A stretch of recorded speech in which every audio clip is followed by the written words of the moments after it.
నిన్నే ఇష్టపడ్డాను పార్ట్ 13. నేను మీ తమ్ముడు ప్రేమించుకుంటున్నామని మీకెలా తెలుసు? సుమ అడుగుతుంది. ఒక అమ్మాయి రాత్రి 12 గంటలకు ఫోన్ మాట్లాడుతుంటే ఆ అమ్మాయి లవ్లో ఉందని అర్థం. నువ్వు ఎవరిని లవ్ చేస్తున్నావో తెలుసుకుందామని నీ ఫోన్ చెక్ చేశాను. మీకు కొంచెం కూడా మేనస్ లేదా? సుమ అంటుంది. లేదు, అది ఎక్కడ దొరుకుతుందో చెబితే రేపు వెళ్ళి కొనుక్కొస్తాను. పక్క వాళ్ళ వస్తువులు పర్మిషన్ లేకుండా తీసుకోకూడదని తెలీదా? అరే, ఈ విషయం మా స్కూల్లో నాకు చెప్పలేదే. పోనీ నువ్వు ఒక పని చెయ్యి, మీ అక్కకు చెప్పి రోజు సాయంత్రం నాకు ట్యూషన్ తీసుకోమని చెప్పు, అప్పుడు నేర్చుకుంటాను. కిరణ్ మాటలకు చిర్రెత్తుకొస్తుంది సుమకు. కిరణ్ గారు అని గట్టిగా అరుస్తుంది. అబ్బా, ఎందుకలా అరుస్తావు? నాకేం చెవుడు లేదు.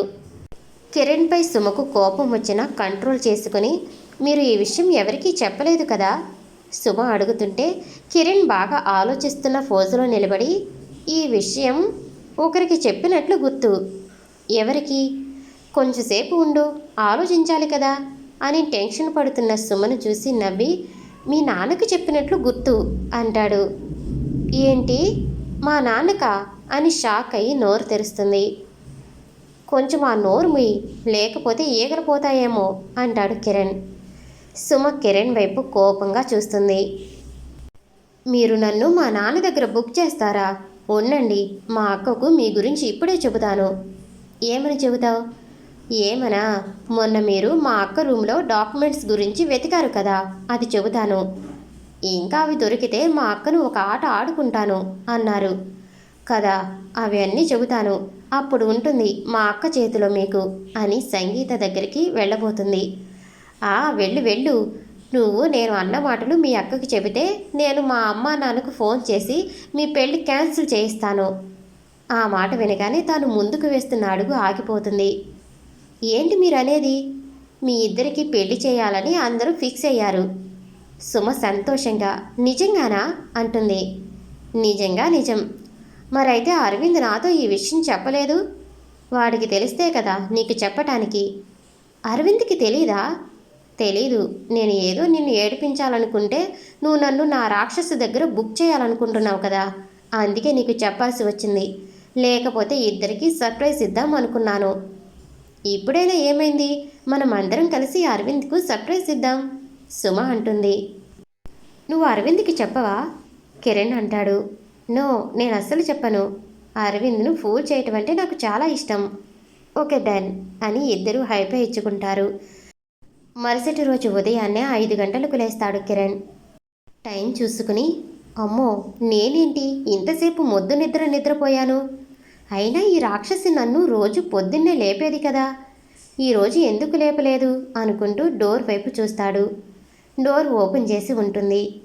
ఇదేంటి, రోజు నేను కదా ఓపెన్ చేసేది, ఎవరు ఓపెన్ చేసి ఉంటారు? దొంగలు ఏమైనా పడ్డారా అనుకుని, అయినా ఈ ఇంట్లో ఏమున్నాయి, దొంగలు ఎత్తుకుని పోను, 2 కుర్చీలు, టీవీ, ఫ్రిడ్జ్ తప్ప అనుకుంటాడు. కసువు ఊడుద్దామని బయటికి వెళ్తాడు. అక్కడ ముగ్గు వేస్తున్న సంగీతను చూసి, ఇదేంటి నాకన్నా ముందు లేచి పనిచేస్తుంది అనుకుని సంగీత దగ్గరికి వెళ్తాడు. ఏం చేస్తున్నారో మేడం గారు? కిరణ్ అంటాడు. ఏం కళ్ళు కనిపించటం లేదా అని ముగ్గు వేయటంలో మునిగిపోతుంది సంగీత. కనిపిస్తున్నాయిలేండి మేడం, కానీ రోజు నాతో చేయించేవారు, ఈరోజు మీరు చేస్తుంటేను. ఏం లేదు, ఏదో పని చేయాలనిపించి చేస్తున్నాను. నీకేమన్నా నష్టమా? అయ్యో నాకేం ప్రాబ్లం మేడం, ఇంకా హ్యాపీ కానీ. సరే, నువ్వు వెళ్ళి మిగతా పనులు చూసుకో. కిరణ్కు సంగీతతో కొంచెం టైం స్పెండ్ చేయాలనిపిస్తుంది. మేడం మేడం మేడం, మీరు నాకు కాస్త ముగ్గు వేయటం నేర్పిస్తారా? నీకా? అవును నాకే. మీరేమో ఈరోజు వేస్తారు, రేపటి నుండి మళ్ళీ నేనే కదా వేసేది. ప్లీజ్ మేడం నేర్పించండి. ఏంటి, నువ్వు ఈరోజు మేడం మేడం అంటూ నన్ను కాకపడుతున్నావు? ఓ అదా, రాత్రి గీతా గోవింద్ మూవీ చూశాను, దాని ఎఫెక్ట్. అయినా ఇప్పుడు దాని గురించి ఎందుకు? నువ్వు నా గురువివి, నేను నీ శిష్యుణ్ణి. ఇప్పుడు నువ్వు నాకు ముగ్గు నేర్పిస్తున్నావంట అంతే అని సంగీత దగ్గరికి వచ్చి కూర్చుంటాడు. సంగీత చేసేది ఏం లేక కిరణ్కు ముగ్గు ఎలా వేయాలో చూపిస్తుంది. కిరణ్ తప్పుగా వేస్తుంటే సంగీత కిరణ్ చేపట్టుకుని చిన్నపిల్లవాడి చేత అఆలు రుద్దించినట్లు తన చేతిని పట్టుకుని ముగ్గు వేపిస్తుంది. సంగీత తనకు అంత క్లోజ్గా ఉండటంతో కిరణ్కు చాలా హ్యాపీగా ఉంటుంది. కిరణ్ సంగీతను చూస్తూ ఉండిపోతాడు. సంగీత అది గమనించి, ఓయ్ ఏంటి ఎప్పుడు గుడ్లగూబ మాదిరి చూస్తుంటావు? నువ్వు ఈరోజు చాలా అందంగా ఉన్నావు సంగీత. అది నాకు తెలుసు, నువ్వు చెప్పక్కర్లేదు అని ఇంట్లోకి వెళ్తుంది సంగీత. దీనికి చాలా పొగరు అనుకుని వంటింట్లోకి వెళ్తాడు. అక్కడ అంట్లు అన్నీ తోమేసి ఉంటాయి. ఇదేంటి ఈరోజు పనంతా చేసేసింది అని ఆలోచనలో ఉండగా సంగీత వస్తుంది. ఈరోజు టిఫిన్ ఏం చేస్తున్నావు? సంగీత అడుగుతుంది. నీకు ఏమిష్టమో చెప్పు, అది చేస్తాను. నాకు ఉప్మా పెసరట్టు. మరి నీకు? నాకు జీడిపప్పు ఉప్మా అంటే చాలా ఇష్టం. వెలిగిపోతున్న ముఖంతో, హలో మాస్టారు, నీకు ఏమిష్టమని అడగలేదు, నీకు చేయటం వచ్చా రాదా అని అడుగుతున్నా అంటుంది. కిరణ్ ఫేస్ డల్గా అయిపోతుంది సంగీత మాటలకు. నీకు వచ్చా రాదా అంటే చెప్పవేంటి అని కిరణ్ ఏదో చెప్పేలోగా సంగీత ఉప్మా పెసరట్టుకు కావలసిన ఇంగ్రీడియంట్స్ తీసుకుని వాటిని కట్ చేస్తూ ఉంటుంది. ఏంటి మేడం, ఈరోజు పని అంతా మీరే చేస్తున్నారు? నా చేత పని చేయించడం నీకు ఇష్టం లేదు కదా? నాకు తెలుసు నేనంటే నీకు ఇష్టమని అంటాడు. సంగీత కిరణ్ వైపు చూసి, నీకు చెప్పానా నేను నువ్వంటే నాకు ఇష్టమని అంటుంది. నువ్వు చెప్పాల్సిన అవసరం లేదు బంగారం, నిన్ను చూస్తే ఎవరికైనా అర్థమవుతుంది. కొందరు ప్రేమను మాటల్లో చూపిస్తారు, ఇంకొందరు చేతల్లో చూపిస్తారు. నువ్వు రెండో టైపువి. ప్రేమను చేతల్లో చూపిస్తావు, మాటల్లో కోపాన్ని చూపిస్తావు. ఆ మాత్రం అర్థం చేసుకోలేనా నేను? నీకు అంత అర్థమయ్యేలా నా చేతుల్లో తమరికి ఏం కనిపించిందో అంటుంది వెటకారంగా. మొన్న నాకు ఫీవర్ వచ్చింది గుర్తుందా? గుర్తుంది, నేనే కదా తమరికి సేవలు చేసింది. నీకు నేనంటే ఇష్టం లేకపోతే ఎందుకు ఏడ్చావు? తిండి తిప్పులు మానుకుని నాకు ఎందుకు సేవలు చేశావు? మనకి ఎంతో ఇష్టమైన వాళ్ళకు బాగోలేకపోతే తప్పకుండా ఏడుస్తాం. అలాంటిది నువ్వు నా గురించి ఏడ్చావు అంటే నీకు నేనంటే ఇష్టమనేగా అర్థం. చూడు, నువ్వు అపోహపడుతున్నావు. నా వల్లే నీకు అలా జరిగింది అనే గిల్టీ ఫీలింగ్తో బాధపడ్డాను తప్ప నువ్వంటే ప్రేమతో కాదు. నీకు సేవలు చేసింది కూడా మానవత్వంతోనే కానీ ఇష్టంతో కాదు. ఇంకొక విషయం ఏంటంటే, నువ్వు పని చేస్తుంటే బాధ కలిగి నేను పని చేయలేదు. ఈరోజు స్కూల్కు తొందరగా వెళ్ళాలి, అందుకే ఈరోజు పని అంతా నేనే చేశాను తప్ప వేరే ఉద్దేశంతో కాదు అని అక్కడి నుంచి వెళ్తుంది. అక్కడికి అప్పుడే రామారావు వచ్చి, నిజంగా సంగీత నిన్ను ప్రేమిస్తుందా? లేదు, తను నన్ను ప్రేమించటం లేదు. మరైతే ప్రేమిస్తున్నావు అని తనతో గట్టిగా ఎందుకు వాదిస్తున్నావు? అది తన మనసులో ఫీలింగ్స్ కలగటానికి. ఏం అర్థం కానట్లు ఫేస్ పెడతాడు రామారావు. మీ ఎక్స్ప్రెషన్ నాకు అర్థమైంది. మీకు ఒక కథ చెబుతాను వినండి. ఒక బ్రాహ్మణుడు మేకను పెంచుకోవాలని సంతలో ఒక దానిని కొని ఇంటికి తీసుకువెళ్తూ ఉంటాడు. నలుగురు దొంగలు అది చూసి దాన్ని కొట్టేయాలి అనుకుని ఒక పథకం ఆలోచించి బ్రాహ్మణుడి దగ్గరికి వెళ్ళి అది మేక కాదు కుక్క అని చెబుతాడు. ముందు అతను నమ్మడు. ఆ తర్వాత కూడా ముగ్గురు కూడా అలాగే చెప్పటంతో అది నిజమని నమ్మి దాన్ని అక్కడ వదిలేసి వెళ్ళిపోతాడు. ఇప్పుడు అలాగే నేను కూడా నువ్వు నన్ను ప్రేమిస్తున్నావని పదే పదే చెప్పటం వల్ల తన మైండ్లో అది రిజిస్టర్ అవుతుంది. ఏదో ఒక రోజు నా గురించి ఆలోచించటం మొదలు పెడుతుంది. అందుకే ఈ ట్రయల్. ఆ దొంగలు మేకను దొంగతనం చేస్తున్నట్లు నేను మీ కూతురు మనసు దొంగతనం చేయాలనుకుంటున్నాను. ఎలా ఉంది నా ఐడియా? బాగుందా? రామారావు కిరణ్ వైపు చూసి, చీచి, నా జీవితంలో ఇంత చెత్త ఐడియా నేను వినలేదు. ఈ కాలం యూత్ ఫాస్ట్ అనుకున్నాను, మరీ ఇంత స్లోనా? మనం ప్రేమిస్తే అవతల వ్యక్తికి ఇట్టే తెలిసిపోవాలి. మనం ప్రపోజ్ చేస్తే నో అని చెప్పకూడదు, అలా ఉండాలి. మన ప్రేమను చూసి అవతల వాళ్ళు తప్పించుకోవాలి, అంతేకాని మెంటలొచ్చి పిచ్చాసుపత్రికి పోకూడదు. అంటే మరీ అంత చెత్తగా ఉందా? కిరణ్ అంటాడు. అదే కదా చెప్పేది, రామారావు అంటాడు. నాకు ఇంకేం ఐడియా రావటం లేదు, కిరణ్ అంటాడు. నువ్వు కంగారు పడకుండా బాగా ఆలోచించు, మంచి ఐడియా వస్తుంది అని వెళ్ళిపోతాడు. సుమ కాఫీ షాప్లో అరవింద్ కోసం వెయిటింగ్ చేస్తూ ఉంటుంది. అరవింద్ కంగారుగా వస్తాడు. ఏమైంది అరవింద్, ఎందుకు కంగారుగా ఉన్నావు? అది అది మా ఇంట్లో నాకు పెళ్లి చూపులు ఏర్పాటు చేస్తున్నారు. అవునా, కంగ్రాట్స్ అని నవ్వుతూ షేక్ హ్యాండ్ ఇస్తుంది. అరవింద్కి అయోమయంగా ఉంటుంది. నేను ఏం చెప్పానో అర్థమయ్యిందా? అందులో అర్థం కాని విషయం ఏముంది? నీకు పెళ్లి చూపులు, ఆ అమ్మాయి నచ్చితే తర్వాత పెళ్ళి. అందుకే కదా కంగ్రెస్ చెప్పింది. నీకేమైనా పిచ్చా? ఈ విషయం తెలిసి నువ్వు ఇంకా గోల చేసి ఏడుస్తావు అనుకున్నాను. కానీ నువ్వు సంతోషంగా ఉన్నావు. అసలు నీకు నేనంటే ఇష్టమా లేదా? ఇష్టమే. మరి నాకు పెళ్ళంటే బాధగా లేదా? ఎందుకు బాధ? నువ్వు ఒక ఇంటివాడు అవుతున్నందుకు నాకు చాలా సంతోషంగా ఉంది. నీకు ఏదో అయ్యింది. వచ్చేటప్పుడు నిన్నేమైనా కుక్క కరిచింది. ఇలా తిక్కగా మాట్లాడుతున్నావు. పద, మనం ఇక్కడి నుంచి వెళ్దాం హాస్పిటల్కు. ఎందుకు? నీకు ఏదో అయింది. నిన్ను ఒకసారి చెక్ చేయించాలి. నాకు ఏం కాలేదు. I'm all right. నువ్వు మీ అమ్మా నాన్న చూసిన అమ్మాయిని చూసి పెళ్లి చేసుకో.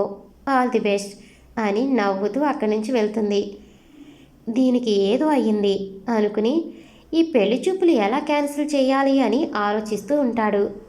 అరవింద్ ఇంటికి వెళ్ళేసరికి ఇల్లు అంతా సర్దమని పనివాళ్ళకు చెబుతూ ఉంటుంది సీత. అమ్మా, ఏం చేస్తున్నావు నువ్వు?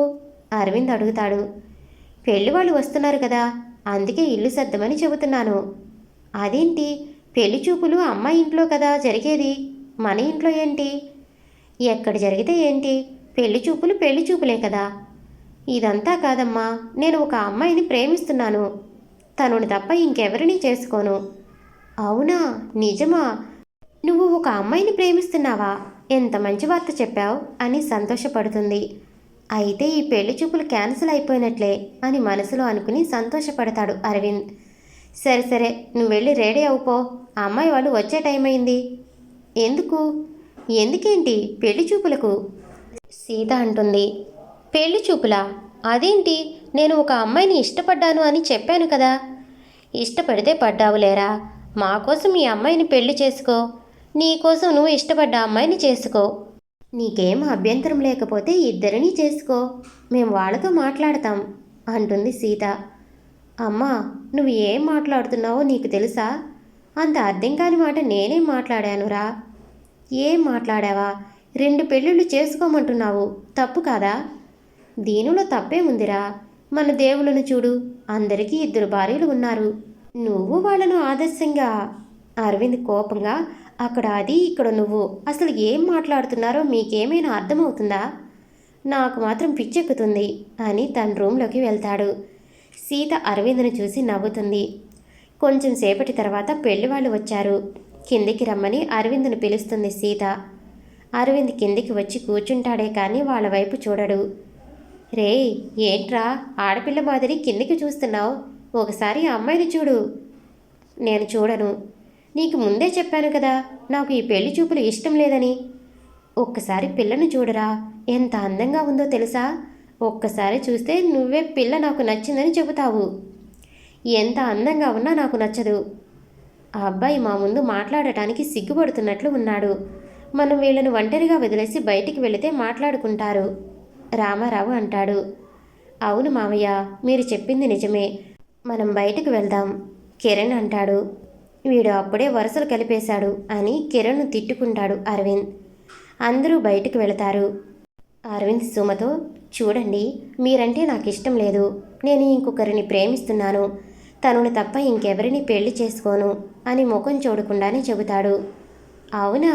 ఎవరా లక్కీ గర్ల్? సుమ అంటుంది. ఈ వాయిస్ బాగా తెలిసిన వాళ్ళది ఉన్నట్లు ఉందే అని తల పైకెత్తి చూస్తాడు. ఎదురుగా సుమను చూసి షాక్ అవుతాడు. నువ్వా? నువ్వేంటిక్కడా అని సుమ వైపు అనుమానంగా చూస్తూ, అంటే నీకు పెళ్లి చూపుల గురించి ముందే తెలుసా? సుమ నవ్వుతుంది. రాక్షసి, ఎంత భయపడ్డానో తెలుసా?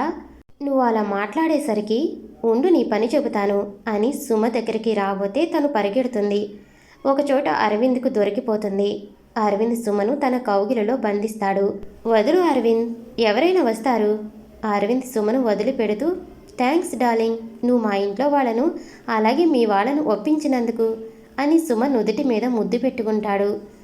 నాకు అంత ధైర్యం కూడానా? నేను ఎవరిని ఒప్పించలేదు. మరి ఎవరు ఒప్పించారు? మీ అన్నయ్య. ఆశ్చర్యపోతాడు అరవింద్. ఏంటి కిరణా? అవును, కిరణ్ గారే అని జరిగింది చెబుతుంది. అవునా? నాకు ఎందుకు చెప్పలేదు నువ్వు? నీకు చిన్న సర్ప్రైజ్ ఇద్దామని. ఇలా ఉంది సర్ప్రైజ్. సర్ప్రైజ్ కాదే తల్లి, పెద్ద మెంటల్ టార్చర్. షాక్ ఇచ్చారు పొద్దుటి నుంచి మీరు. మా అన్నయ్య మనకు చాలా పెద్ద హెల్ప్ చేశాడు. మనం కూడా కిరణ్ లవ్కు హెల్ప్ చేద్దాం అనుకుంటారు ఇద్దరు. అందరూ ఇంట్లోకి వచ్చి చూస్తారు. అరవింద్, సుమ ఉండరు. ఎక్కడికి వెళ్ళారు వీళ్ళు అనుకుని పిలిస్తే వాళ్ళు అరవింద్ రూమ్లో ఉంటారు. వాళ్ళను అలా చూసి సంతోషపడతారు. పంతులు గారిని పిలిపించి నిశ్చితార్థానికి ముహూర్తాలు పెట్టిస్తారు. బావగారు, మీ స్థాయికి మేము తూగుతామో లేదో, మీరు ఎంత అడిగినా సరే నేను నా తల తాకట్టు పెట్టి తెచ్చిస్తాను, రామారావు అంటాడు. అవును బావగారు, కట్నం గురించి అడగటమే మర్చిపోయాను. మీకు ఏం కావాలో చెప్పండి బావగారు. మాకు కట్న కానుకలు ఏం వద్దు బావగారు. దానికి బదులుగా మీ పెద్దమ్మాయిని మా పెద్దబ్బాయికి ఇచ్చి చేయండి, అది చాలు అంటాడు ప్రతాప్. ప్రతాప్ మాటలకు అందరూ సంతోషపడతారు, ఒక్క కిరణ్ తప్ప. అసలు సంగీత కిరణ్తో పెళ్లికి ఒప్పుకుంటుందా? తర్వాత ఎపిసోడ్లో తెలుసుకుందాం.